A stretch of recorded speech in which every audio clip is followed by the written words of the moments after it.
Okay, hello mga moms. Ayan, it's another day. Mula dito sa Chismis at Chikahan with Ma'am Shiji. Ayan, at ngayon ay kasama ko naman ang isa rin sa mga pinsan ni Brenda mula sa De Leon, Society, Mama Sita. Si Jan Jan and si Jane. Ayan. Hello sa inyo, good afternoon. Okay, si Jan Jan ay isa rin sa mga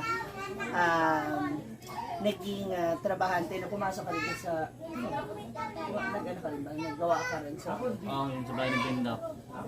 Trabaho sa gobyerno. Gandang ko. Minto ako kasi puro pang gabi. yung Doon na apply ko kami. Hindi para trabaho sa inyo. Yan ang katulian. Tasita. Sita. In fairness din naman kasi sa dami ng mga tauhan talaga nila Brenda. Tsaka kasi dami din ng pwede. So, okay, siya yung kapatid ni Loloy.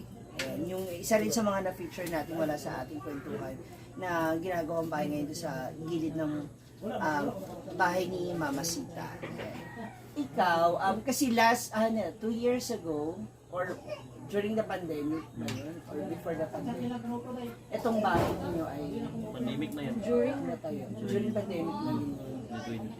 2020 na itayo rin ito kanilang bahay. Actually, kung mapapansin nyo, halos same nung concept ng bahay ngayon sa Hinaguan Farm. Kasi, anong tawag na sila? Amakan. Ganito rin yung design halos nung wall nila Brenda. And, ano nga namin, napanood din ng ilan sa mga followers ni Brenda na isa rin to sa mga isa rin to sa mga natulungan during the pandemic nung pinabili. Okay, bago ang lahat, etong lupa na to is sa parents mo. Sa parents mo. Okay. So, kayo na lang din ang nagtayo.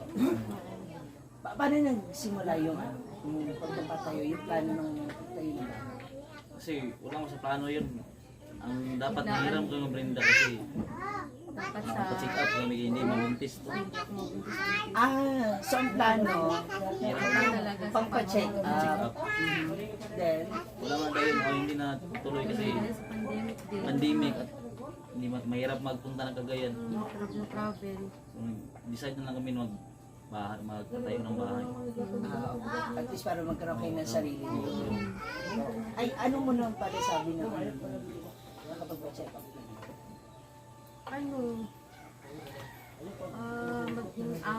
Sabi kasi ng umi ko, okay lang daw ako, walang problema.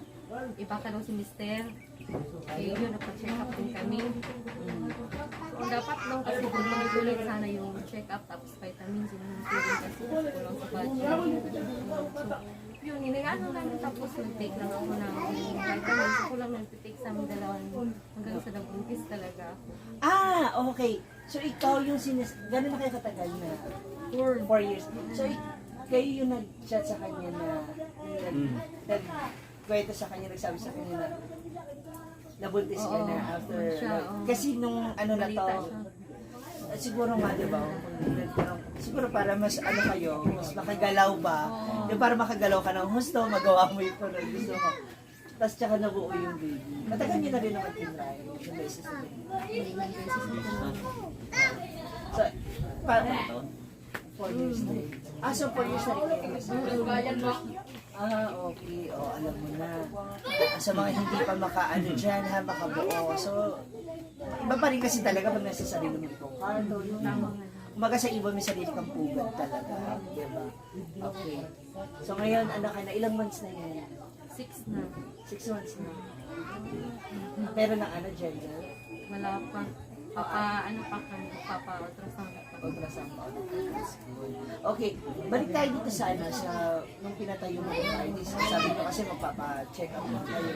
Tapos yung pera na pinahiram niya. Yung pinahiram niya, yung pinalit, binili ko na materials. Para masimulan na. Kulang na ulit. Nakulang. Sabi ko siya, dugangin ang ako. Padagdagan mo, padagdagan sa kanya na hiram. Sabi niya, punta ka mama. Dahil ako kanite nun na. Hindi siya hindi mo na siya teka Wala. Bilis ang desisyon niya talaga ng regulation. Hindi rin siya nagdadala ng isa. Hindi.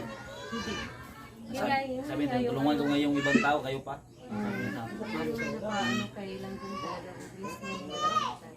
Tsaka pag nag-ano siya, pag sabi siya, kapag, actually sa amin di makaibigan niya. Mahihiraman niya ako, lalo na pag emergency. Pero kung ano lang, totoo yan. Ganyan ang ano ni Brenda when it comes sa pagpapaugat. Kung emergency at saka importante talaga, ipapayagan. Pwedeng malaman. Okay lang naman kung hindi niyo masabi. Okay lang din malaman. Yung ano okay. Nung una, 30,000. Ah, Kaso hindi na hindi pa natapos. Sabi ko, madagdag ng 20. Yun, hindi pa ako nabayaran, 20 pa lang. Pero, 20 pa lang data. pero ano, yung 50, ito nila. Hindi pa. May hiramin kasi kami sa labas ni Tulungan din ako Ah, na. talagang hindi mo na lang lahat sila din. ang Ay, di ba at least isang tao lang? Kasi ako, di ba? Kasi ako, nangungutang din naman ako, hindi ko naman ikakailay. Pero sa isang tao, para at least siya lang. siya lang naman yung pinag-ibigay sa mga Oh. sila mas So, when it comes sa decision making, siya lang or nag-uusap din kayo? usap kami pero wag kang advice na ako kung ano yung gusto nila. Tapos meron ka pang ibang Hindi ko lang tas sa nataman ito, wala na itong balkon. Sabi ko pa, dito na lang. Sabi ng papa ko, sila na magtutulong din sa akin sa balkon ng papa. Itong balkon. O kasi maganda rin to at least, di ba? Kasi sooner or later lalaki din yung family ninyo, di ba? Hindi mo sasabi kung ilan yung pwede pang madagdag ninyo anak. Okay. Then, after no, nung ano, ano pa yung ano nyo, ano pa yung iba ninyo na ni friend? Sabi niya, bayaran mo kulas ha. Sabi niya sa akin. Kasi first sinabi niya, gusto ko yung narating yung pera, may makita siya. Yes. O ayun yung nagpunta ko. Para kung saan ang dala. Kasi ang saon na ng kwarta ba? Oh, kayo din ni Brenda, nung magpinsa kayo, may sarili ka rin ba? Hindi ko kwento kung Brenda. Oh, makulit yan si Brenda. Tinatakot ako sa uod. Takot sa uod. Takot ako sa uod. Hanggang ngayon, o nung bata? Hanggang ngayon. Ah, Ayun, ano yung nasumba ko nga nung bata pa kami kasi nasuntok mo siya. o dito na sa likod. Kasi, Akala niya, nagdidiskarte kami nun. Yung takbuhan ba. Nadapa ko sa may damo. okay. Patintero, Di, diskarte. Dito may malaking uod Nilagay niya. Akala ko nilagay niya sa akin kasi ulit yan eh. Sinuntok ko dito niya. So, nasukol sa akin. Si bata pala talaga. Bata wala kami. Pilyo na si ano. Oo. Pilyo, makulit na. Oo, si... Gawin namin ng hapon ni Kades Pilaan. Mungita ilagulo na yun, ingadlok sa kuha. Ingadlok ako, degala ng ron. Sa regalo rin pala. Oo. Kayo ni Brenda nagkakausap din kayo. Ganun naging makita. pero minsan-minsan lang. Yung first meet up nyo, ano na siya? Nung hindi pa siya gaano Day kasi ang tawag ko sa kanya, payat-payan siya. Ay, Day, ganyan naman talaga siya. Mamansin. Meron ba kayong memorable conversation? Yung sa tingin mo, mas lalo mo siya nakilala? Parang ano mo na siya, di ba? Kung magpinsan Yung ano kayo, lang. parang bilas mo na siya. O yung ano lang, ano kami nagtawagan na lang, nagtatawag. Hindi personal yung may may event sa Nagkakasalubong. Oo, may event sa saan like that. O pag nagkakasalubong kayo, bilat, hindi na siya. Namamasin talaga siya. Oo. Iba may naman sa uya pa, may pabison. Talaga. Pagkakilala naman. Okay. Tapos, nung mga bata kayo, meron din ba kayong madalas na ginagawa or syempre mga larong bata or Oo. Siya kasi yung ano namin, kanang tigbuhat sa kalingawan ba? taga-asikaso? Taga-asikaso. Ah. Kasali nga kami ng Mr. Gay dahil sa kanya eh. Oo, yung kinukwenta rin ni Lolo. Oo. Puro kami putikan yun, puro kurtina ang ano namin gown. Para-paraan nga lang. Kung ano lang yung maiisuot yun na. Okay. Tapos, itong ngayong lumalaki na kayo, kamusta yung ano naman yun, bilang mag-tito? Kamusta na yung relationship? Okay lang. Masaya pa rin kasi tinutulungan niya kami. Tsaka Saka close na. naman kami. Hindi siya nagbago sa amin. Medyo makaangat na siya sa buhay. Hindi siya nagbabago sa amin. At yun na nga, since ikaw yung unang sa inyo mag-uusap, isa kasi mga natulungan mo. No? Ngayon si kapatid mo naman, si Lolo doon sa kalapis ng bahay. Siyempre kasi masyadong matulungin ni Siyempre. Kahit doon sa bahay niya. Kumain ko doon sa bahay pa sa magpagkain. Kumuha ka lang pagbigyan sa amin. Kahit sino. Yes, even yung mga mga nakatambay na. Kasi hindi kami mahihiya kami pagpasok tayo ng bahay. Pag sinabi ni Auntie, pumasok kayo, kumain kayo ron. Tapok, hindi talaga. Hindi, tsaka yun yung totoo yan, saksi po talaga ako yun. Yung walang halong charot-charot. Kasi si Mama Sita, si maraming dumating kami dyan talaga. Hindi na kami parang akala mo bisita. Parang kagaya na rin kami ng mga tao sa paligid namin. Sige, pasok, tulog kayo dyan, kumain kayo dyan. At nakikita namin, nag-iisaksi kami sa bawat mga taong bumibisita niya at dumadalaw sa kanila. Talaga nagiging natin yung sasya ng Mama Sita. Okay. Ano naman masasabi mo ngayon na si kapatid mo naman ngayon natulungan? Saya ko para sa kapatid ko at saka salamat kay Brenda, tinulungan niya yung kapatid ko na makatatype tayo ng bahay niya. At saka makapagbisa sila ng pamilya nila. Sobrang salamat talaga ng Brenda at saka kami sa buong pamilya niya. At saka rin sa amin ng Papa, salamat din sa suporta ng Papa sa kanila. Oo, even your napakasuportive naman talaga ni Papa at Mama mo. Lalo si Papa mo na, di ba, kahit alam naman natin busy rin siya sa iba niyang ginagawa. Siguro ganun talaga ang magulang. No? Ganun talaga ang magulang. Hands-on talaga yung papa. Tsaka hindi makakatiis mo. And ikaw, ngayon na buntis ka na. Yes, congratulations. Sobrang happy. Sa ano, ako pangunahan ko na kay Jesus. Ninang na ba siya niya? Sino? Si Brenda. Ay, di pa namin nasabihan. Ay, Pero mag-iinang na siya. Oh. nakakahiya kasi. Bakit nabiya? Ano ba kayo? Oh, ninang na agad-agad ha. Ninang na po. Oo. Kasi, naku, dahil sa sariling pugad, namunga ka agad. And syempre, hoping din naman kami para kay baby mo and kay Oo, Dora. yan. Kasi parang halos kayo na Oo, para yun.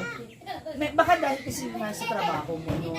Oo, yun lang nga. In September ako huminto ng na gano'n kong Brenda na magpasok ko trabaho sa kanilang bahay.